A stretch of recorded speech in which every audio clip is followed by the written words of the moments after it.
Hello guys, it's Johnny time and welcome to another smart contract hacking and auditing tutorial. We have $30,000 at stake in the new Immunefi Boost. And this boost is quite special because you are going to audit and security review an Immunefi product itself that is going to improve so much the way interaction between Web3 white hats and protocols is going to happen in the future, and you can take part in securing this new arbitration protocol.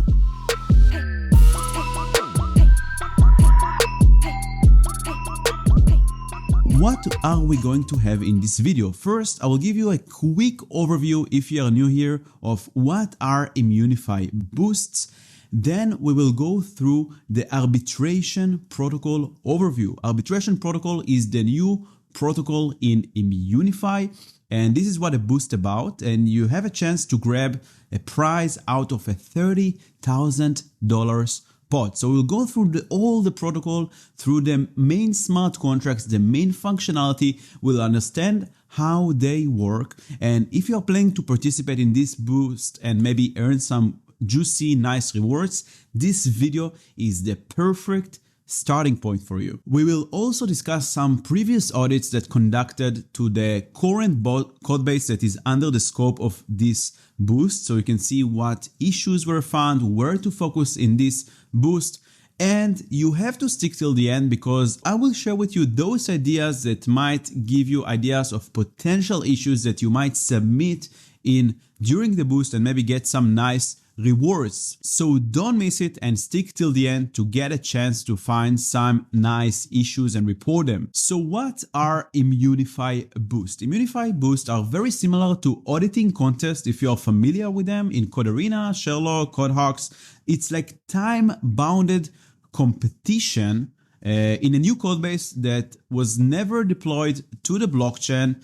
And the thing about Immunefi Boost, unlike Immunefi bug bounties, is that you have during the boost, it's like a time-bounded boost, like audit competition, and you have direct project support over Discord, over the private channel in the Discord, in the Immunefi server. Here, obviously, the product is by Immunefi, so you're gonna help secure Immunefi product. So the developers that wrote this code base will be available for you in the Immunefi Discord to answer whatever questions you might have during the boost. And other advantages of Boost is that it has a custom separate leaderboard than the bug bounty leaderboard in Immunefi, and you have immediate Immunefi triage. So if you submit an issue in less than 24 hours, I think, like in 24 hours or one business day, you should get a response in a business day, not during weekends, about your issue, if it's valid, not valid. So you have a very quick feedback loop. The cool thing with Boost is that unlike bug bounties, you get paid if there are duplicates. So if someone found this bug beforehand, before you submitted the same bug, you also gonna get paid. The payment is being shared between all the people who found the same bug, unlike traditional bug bounty in Immunefi, where the first person who reports a bug, only he gets the reward. So you just have to find bugs and get paid. That's how it works. You don't have to be the first. You can submit them during the whole boost. It's totally fine. Now, this particular arbitration protocol boost terms are 2 weeks. So from 12 to 26 March. So it started 3 days ago. You still have 11 days, which is quite a lot of time. And especially if you watch this video, it's going to give you a very good understanding of the protocol and make it much easier to understand the code base and the protocol overview, so you can actually have some kind of edge of other competitors that are participating in this boost.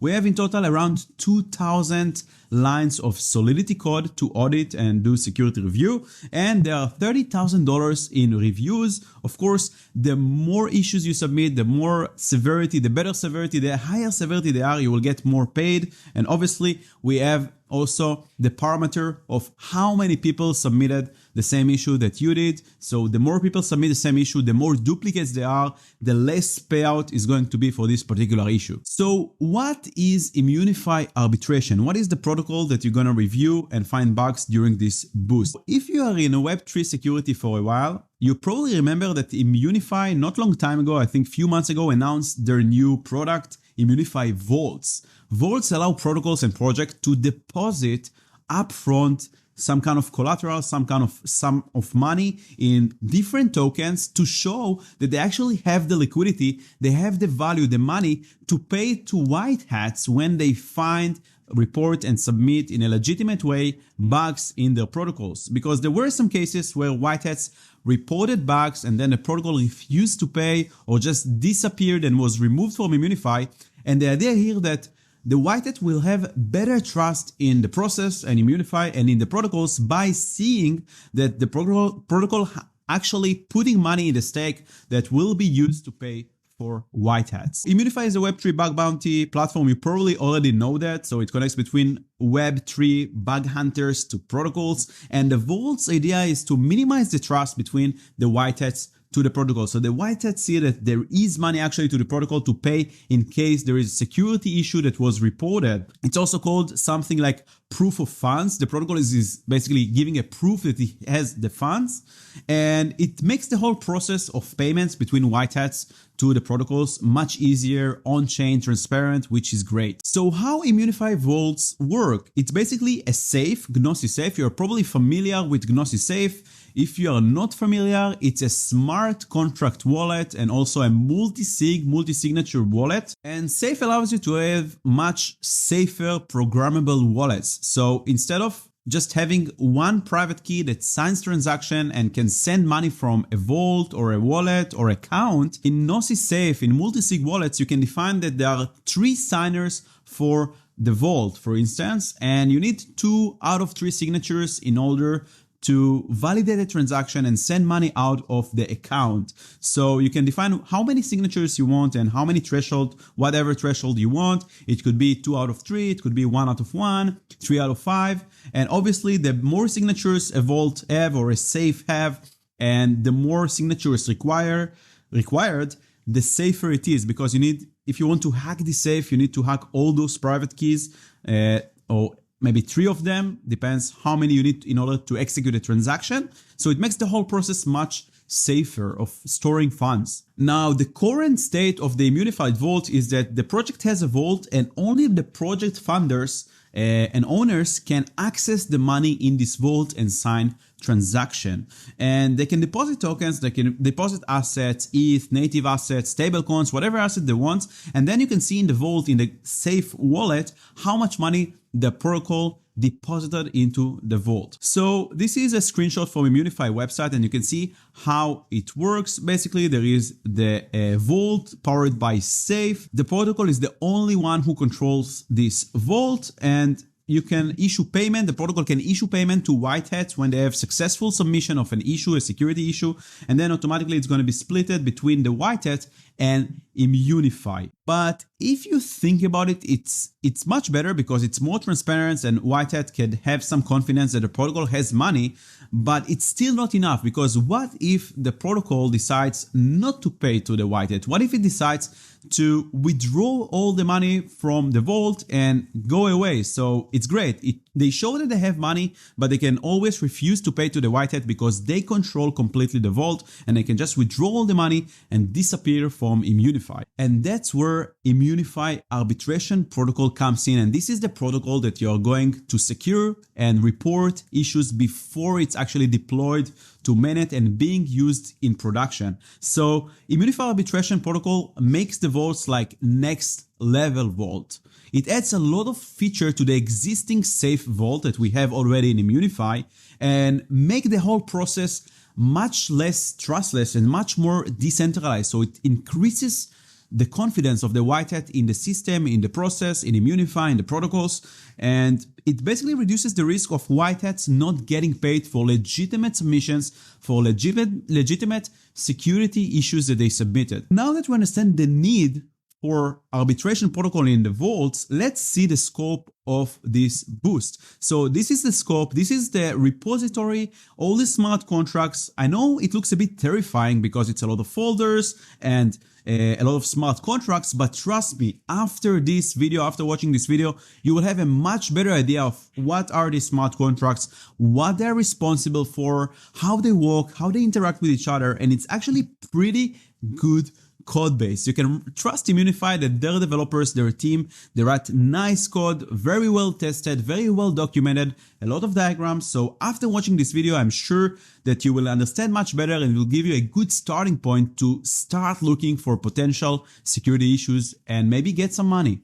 So first we have the base contracts. These are abstract contracts that are going to be inherited by other contracts in the system. They all exist under the base folder, and you can see access control base module, access control guardable, arbitration base, reward system base, reward timelock base, timelock base, withdrawal system base. Now I know it sounds like a foreign language, but the more you watch this video, you will understand exactly what every single one of contract is responsible for. So remember, those base contracts are going to be inherited by other contracts, and the functionality will be extended. So they already contain some kind of functionality, but the other contracts are going to add more functionality on top of it. That's why they're called base contracts and they're under the base folder. Let's start with some basics.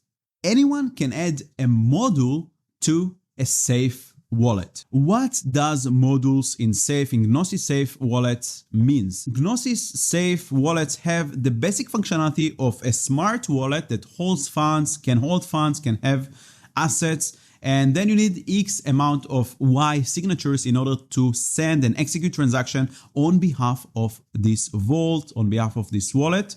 And modules allow you to add extra functionality on top of this safe. So what Immunefi did, they added functionality using modules. So they wrote their own module and they are going to attach it to the vaults of the protocol. And this module has some extra functionality, and this functionality will be different functionality that we'll explore further in this video that is responsible for the whole arbitration process between the white hat to the protocol. So what does this Immunefi module that was added to the vault is doing is simply allows transaction forwarding and execution without the owner's signature. Now remember, the owners of the vault are the protocol owners, the protocol developers that needs to pay a bounty. So basically Immunefi is adding a module that allows sending transactions on the safe without their approval based on some logic that we will see in this video in the next slides. It's important to say that Immunefi cannot just send whatever transaction they want on any vault in the system, but there is a very specific logic that can be executed in order to sign transaction and get assets out of the vault. And it's also protected by something that is called guards. So you can also add guards. And guards restrict the safe even more. So if you have a restriction of like 3 out of 5 signatures, you can add extra restrictions on top of these basic fundamental built-in restrictions of X out of Y signatures. So you can add whatever logic you want to restrict it a bit more. That's why it's called guard. And it's important to know in terms of context of codebase, we have one Immunefi module, as you can see over here. This is the Immunefi module.sol smart contract. We also have another contract called emergency system that basically when it's being activated, when emergency state is being activated, all this module functionality is being disabled, all the guards are being disabled, and the vault is returning to a dumb vault state, not dumb, but the initial state of just a normal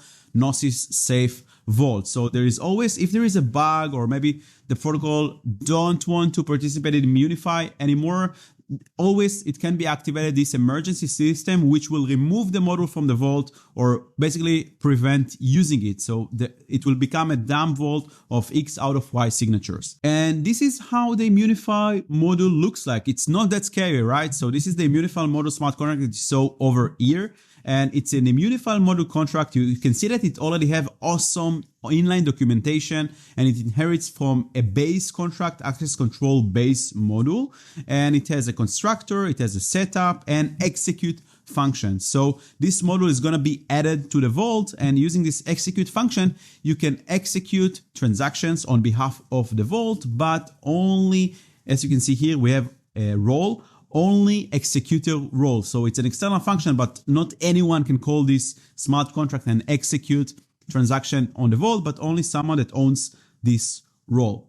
And that's exactly why we basically inherit here access control base module. So in the system, in the arbitration system, we have role-based access control system. So you can see that access control base module inherits from access control guardable, and we have different functionality for access control, and we have different roles in the system. This one is executor role, we have arbitrator role that we'll see later, and here we have the access control guardable, for instance, that inherits from access control upgradable, and we have set guard and get guard, so we can set a specific guard, and this function can be called only by the admin, by the default admin. So basically not anyone can just come to the Immunefi module and execute transaction on behalf of every vault. It doesn't make sense, right? So we have all this access control system in place. And you can see also that there is reference here to the emergency system, because probably there are some kind of checks in the execute function that if emergency system is activated, we cannot execute transactions. We basically disable the module,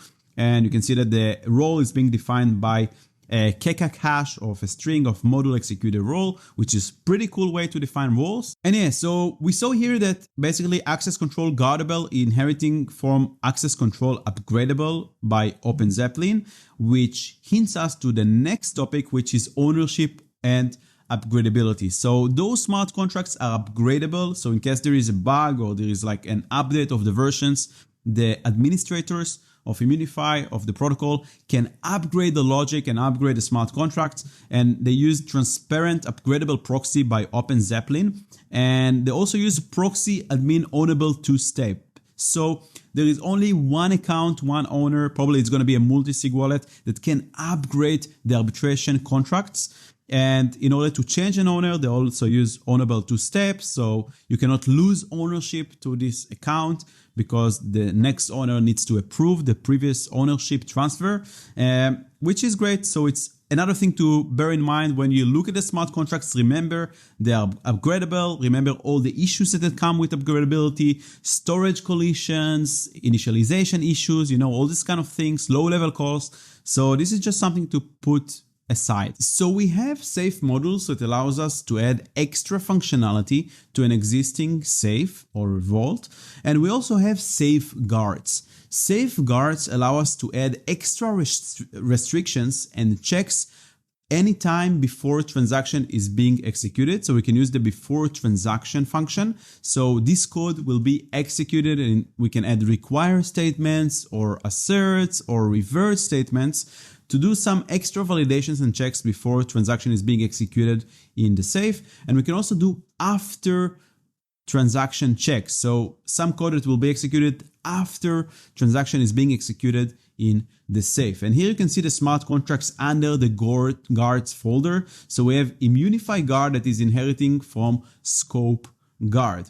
Now in this arbitration protocol, we have a vault guard. So it's a guard that is attached to the vaults, and basically its code will be executed anytime before a transaction is being executed in the vault, and it actually restricts the owner capacity of transaction execution. So it adds some kind of time lock that we'll see in the future of this video. It adds some kind of capacity limitations. We'll see it as well. And we have also a module guard. So the module that adds functionality to the safe has a guard attached to it that limits the module itself.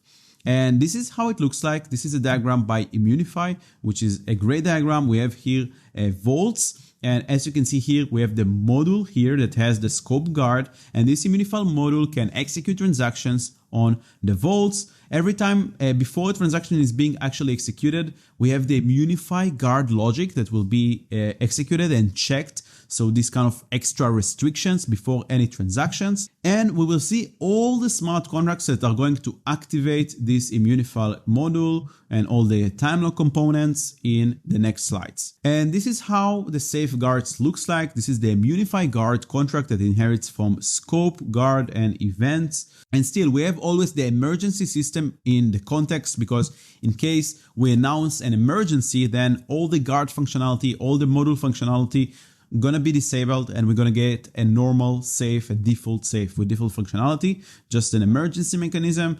We can also set a guard bypasser, so it's a certain address that can bypass the specific guard restrictions. And this is the check transaction function that the code inside will be executed anytime before transaction is being actually executed in the safe itself. And since the Immunefi guard is inheriting from the scope guard, here we can see the scope guard implementation. So the scope guard contract is an inspiration or a fork from Zodiac guard scope. So they took the code from there and did some modification and some changes. This is the most important function, the check transaction function that adds those extra validations, extra checks. We're not going to get into the function itself in this video, because this is your job to take a look at the logic when we do here in the check transaction and make sure there are no issues or bugs there, right? And if there are bugs, report them and get paid. And now that we understand what are guards and modules and how they are being used in the arbitration protocol, we can take a look at the vault setup contract. And this vault setup contract is basically used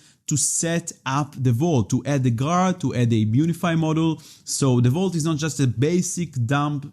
I'm sorry I'm saying dumb, but just this is like default functionality, safe vault, but adds this extra functionality in the module and extra restrictions of the guard. And this is the emergency system contract that can be used to remove all the module and guard functionality from the vaults and make them normal vaults in case of emergency or shutdown of the protocol. And as you can see here, there are two functions: active emergency shutdown and deactivate emergency shutdown, that can be called only by the owner, which is probably a Immunefi wallet, Immunefi team member, or a multi-sig wallet.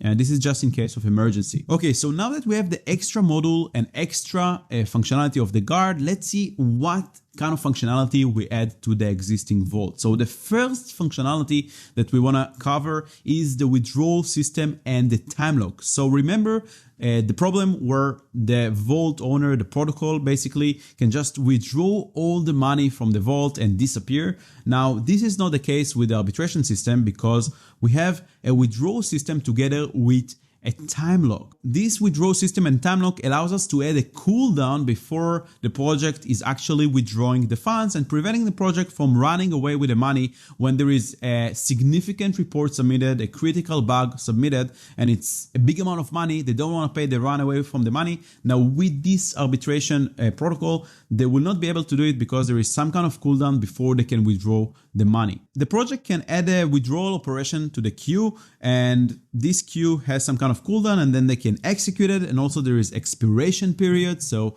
every operation have some kind of expiration, some kind of timestamp. And if this timestamp is over, then it cannot be executed. And these are the contracts that are responsible for the withdrawal system and the time lock. We have the withdrawal system base. You already know what are the base contracts. We have the withdrawal system that inherits from withdrawal system base, and same we have for the time lock base and the time lock contract. So let's take a look at a chart. Let's say the project wants to withdraw funds from the vault. So he basically wants to withdraw funds. This is the Gnosis safe. The module checks that the caller is allowed to make this transaction, and it's the time lock. So we cannot withdraw funds immediately just through the time lock, through some kind of cooldown. And it also makes sure that the target of this transaction execution is vault delegate contracts, and the function is to withdraw funds, and it's a delegate call. We didn't touch this vault delegate yet, but this is basically a smart contract that is just used for the logic. So the logic is being borrowed, and we do a delegate call to this contract anytime we want to withdraw money from the funds, either if it's a withdrawal from the protocol or reward to the white hat. So this is technically where the logic of the withdrawal with the fee separation to Immunefi and the white hat, or maybe the withdrawal to the project when they want to withdraw the funds. So it's going to do a delegate call to this vault delegate contract. Now moving forward, you can see that once it's a legit withdrawal request from the project accounts, project wallets, we can see here the withdrawal system. It creates a new withdrawal operation that is being added to the queue of the Timelock. Now when the time matures, when the operation is ready, then we can call another time to this Gnosis safe, and we can call the execute matured operation, right? I want to execute matured withdrawal, and then it's basically going to execute a transaction from the module and send the money back to the project. So this is how the withdrawal works with the Timelock, with the withdrawal system, with the guard, with the module. And this is just a basic Timelock that Immunefi implemented, a function to queue transaction, to execute transaction. You can try to find of different ways maybe to bypass this Timelock mechanism. This is definitely going to be either a high or critical bug in the system, in my opinion, or maybe medium. I'm not quite sure. You can take a look at the classification of issues of Immunefi. You can see here that the withdrawal system gets in the setup the Timelock contract. So we cannot just withdraw funds from the protocol. You need to go through a cooldown through the Timelock, and you can see here queue vault withdrawal. So you cannot just withdraw money. You need to go through the Timelock to add transaction to the queue transaction. And this is the queue vault withdrawal function in the rewards withdrawal system contract. You can see that it encodes all the data, the vault delegate withdraw funds, all the parameters, and then it adds a new queue transaction to the Timelock contract. So once this transaction is ready, we can execute it later on. Now that we covered how the protocol can withdraw their money from the vault, let's speak how white hats are being rewarded. They are being rewarded by the reward system. So in case a white hat submitted a nice report, the project approved it, then they can basically release money from the vault to the white hat. They do it with the reward system contracts, and the logic of sending the actual money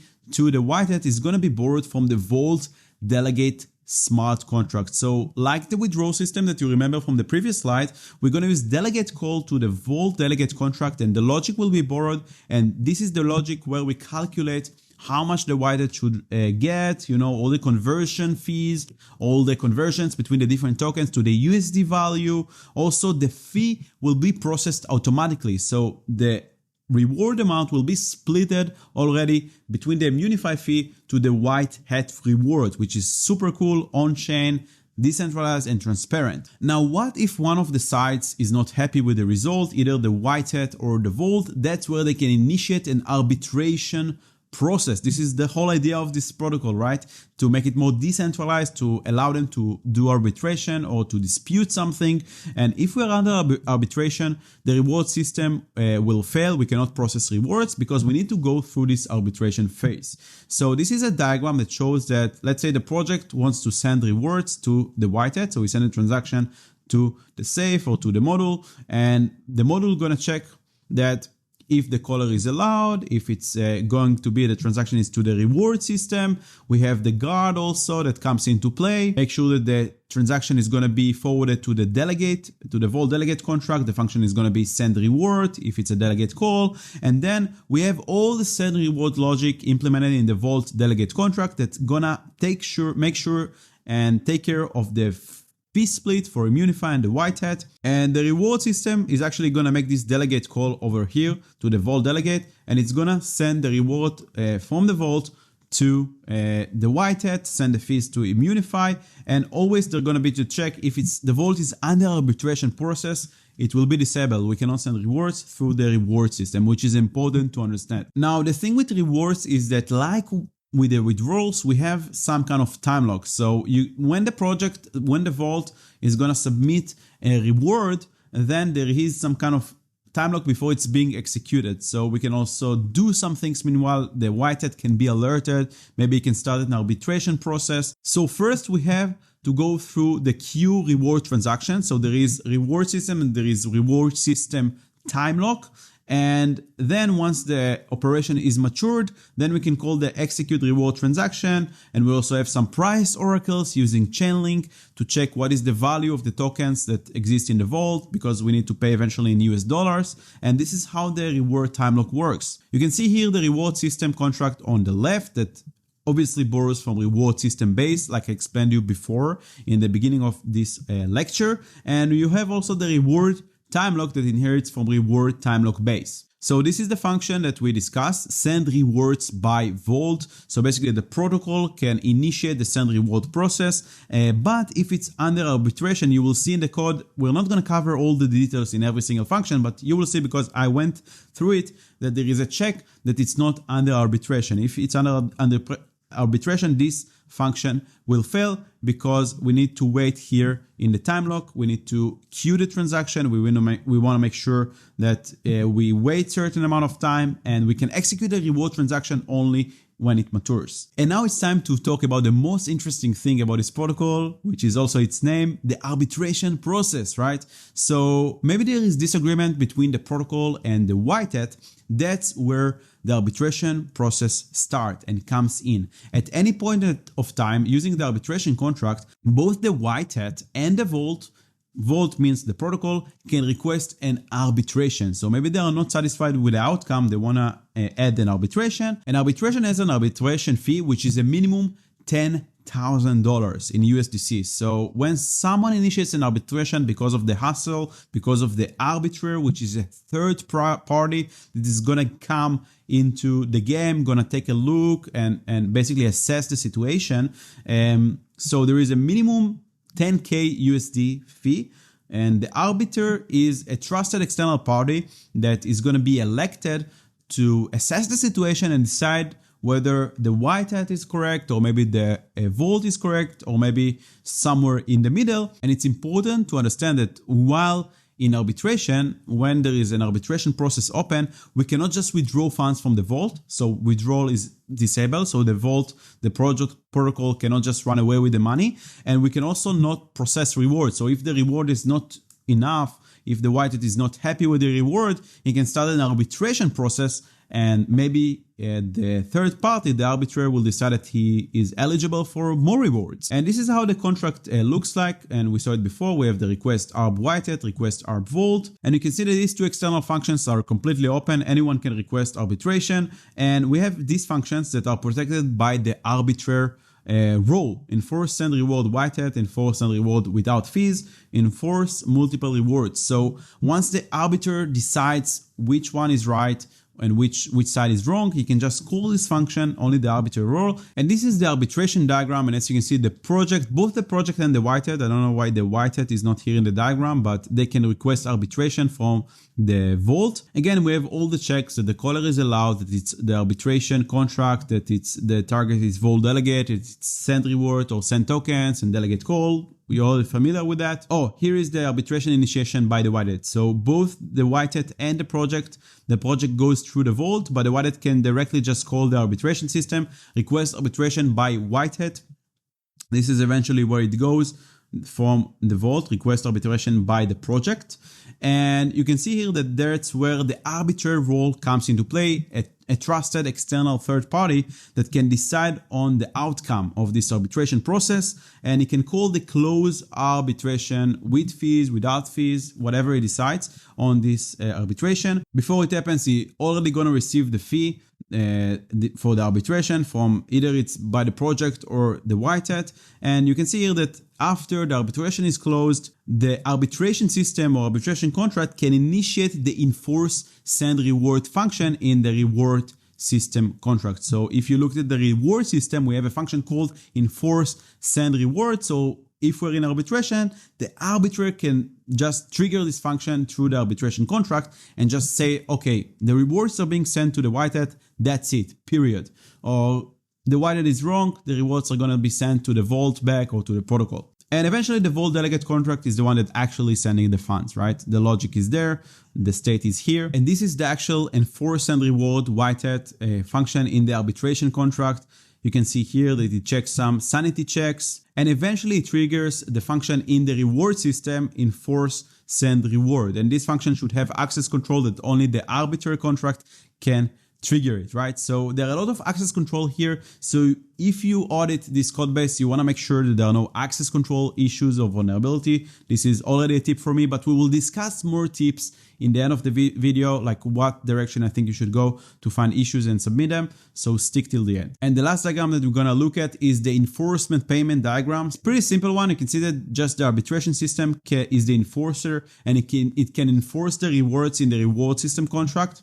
and it's pretty straightforward. We covered it already here. Now, another component in the system is oracles. As I mentioned before, Vault can have multiple tokens, multiple assets, but eventually payments are being paid by US dollars. So at any point of time, the arbitration protocol needs to know what is the US value of the tokens that exist in the Vault. It could be ETH, it could be Shiba Inu, or I don't know, Dogecoin, whatever, or stablecoins.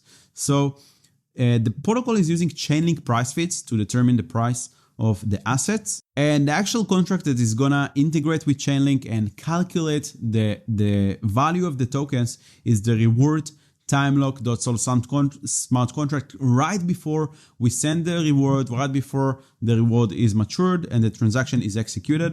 And we can see it over here in the reward Timelock smart contract. We have check reward dollar value, and we use here the price consumer from Chainlink to get the USD price from ETH and from other tokens, and this is how it works. So we use Chainlink price feeds, so all kinds of Oracle manipulation attacks, you know, if it's in form of denial of service attacks, you can check it out, see if there are any issues with the way they implemented the Chainlink oracles, maybe on different chains. I don't know, but it's your job to check. So this is another maybe attack angle, or maybe a bug, potential bug. So definitely check it out. And we have some other Misc contracts. The most simple ones are the encoders and events. So all the events are organized in those interface contracts under the events folder. We have some encoders contracts that help us to encode different operation, mainly for the Timelock.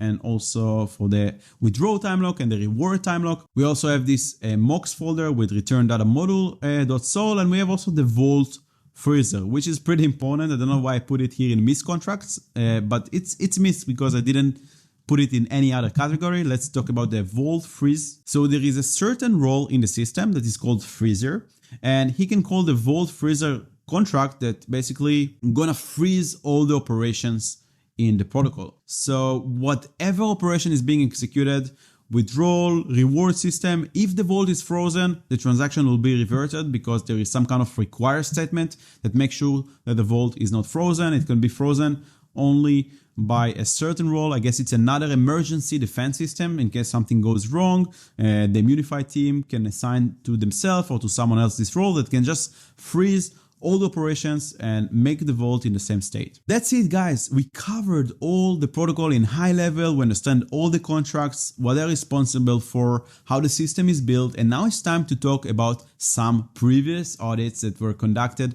to this arbitration protocol. So there were quite few audits in the last months. There are some from 2023 and there are some more recent ones from 2024. Now, I always recommend you to focus on the most recent ones. If you have extra time, check all of them, but I recommend to check the ones from 2024. We have 3 audits here. One is internal audit by the Immunefi team members. So I guess there are some team members that wrote the smart contracts, and there are some team members that just did a code review and took a look at it and tried to attack it. So this is what the internal audit, I guess, means. You can check it out. We have also Aki, I don't know how to pronounce their name. I guess it's Aki blockchain audit and DDAB arbitration audit. So definitely take a look at these audits.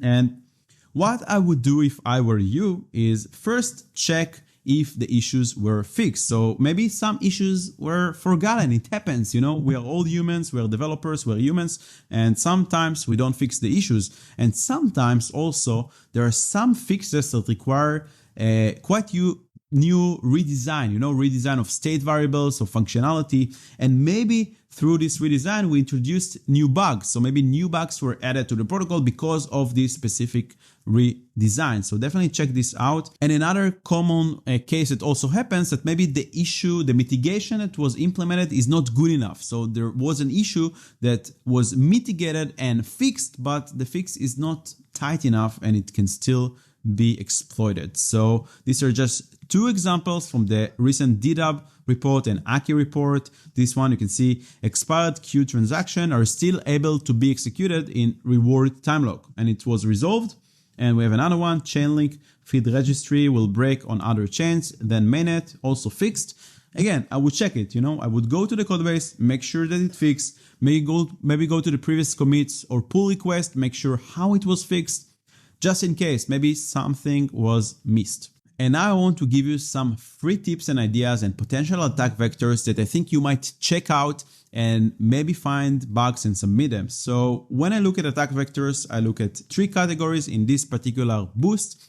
The first category is whether the protocol or vault can lose money. Maybe someone can steal money from the vault. Maybe this addition of module and guard adds attack surface and exploitation that people can steal money from the vault.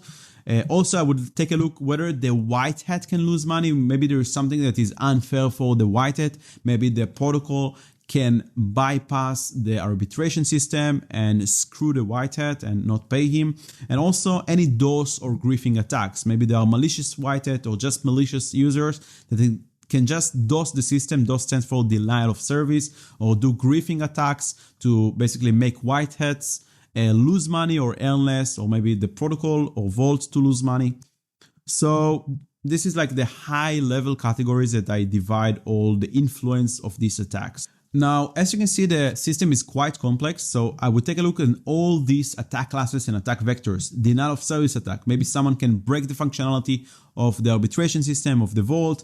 Front running attack. Maybe the team can front run the white hat, or the white hat can front run other white hat. I don't know. Maybe Oracle manipulation. Remember, we have the chainlink component. We talked about it already. Maybe accounting issues. We need to check how much money there is in the vault to pay. We need to do some math, right? We need to divide the fee and stuff. So maybe math, rounding issues. We have a lot of access control here, right? So maybe the access control is not being assigned properly. Maybe some of the functions are external, but they are not protected by any modifier or something, or access control roles access. I would also make sure that all the contracts and all the functionality follows the checks effects interaction CEI pattern, because there are a lot of external calls and we want to make sure that the state is being changed after those external calls are happening, so there are no possible re-entry attacks that can manipulate the state and maybe steal money, I don't know, whatever attack vector it might be. Now, as we discussed before, the smart contracts are upgradable, so you would also like to check if there are any upgradability issues like initialization issues, lack of the disabled initializer modifier or something like that. Also, storage collisions, because when we have proxy contracts, the state is in the proxy contract and not in the implementation, in the logic. We also have these low-level calls, right? We have the delegate call to the vault delegate contract. We want to make sure there are no low-level call attacks, unchecked call attacks or storage and state issues, and weird ERC20 tokens. Remember, the vault support, I don't know if it's a whitelist or all kinds of ERC20 tokens. There are some tokens that behave differently, like fee on transfer tokens, rebase tokens. So we want to make sure that it doesn't change the protocol logic and doesn't hurt the protocol. Now, in particular, with the logical attacks, I would take a look first at the module and guard potential issues. Maybe by adding this module functionality or guard functionality, it exposes the risk of draining the vault, draining the money from the vault. Maybe there are denial of service risk, maybe through the module or through some of the smart contracts, arbitration, reward system, whatever. We can make a denial of service and put the vault out of work. Maybe we can bypass some guard restrictions or some caller restrictions and some validations. Upgradability issues we already discussed. Maybe there is also too much power to the arbiter or to Immunefi or to the protocol team. So this is everything that we said before during the slides. So I'm just summarizing it. Also, we have the optionality to freeze the vault and to do this emergency withdrawal or emergency situation through the emergency contract. So maybe we can do denial of service attack through it. So these are all the kind of things that you want to take into consideration. When it comes to project power misuse, are there any ways where the project can still withdraw the money, can bypass the time lock, can bypass the arbitration process, can he front run whites, can he bypass all the restrictions that are mentioned here? Yeah, this is everything that I basically mentioned right now.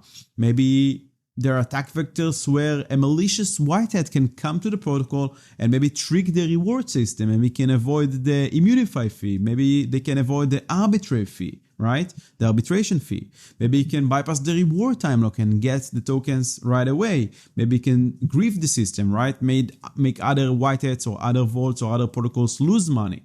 So all these kind of things that you want to put in mind when it comes to the attacker mindset and how to find issues in the code base. And this is it. This is the Immunefi Arbitration Boost. And in this video, we covered what are Immunefi Boost. We went through the protocol, we understood the arbitration protocol, how it looks like in the contracts as well.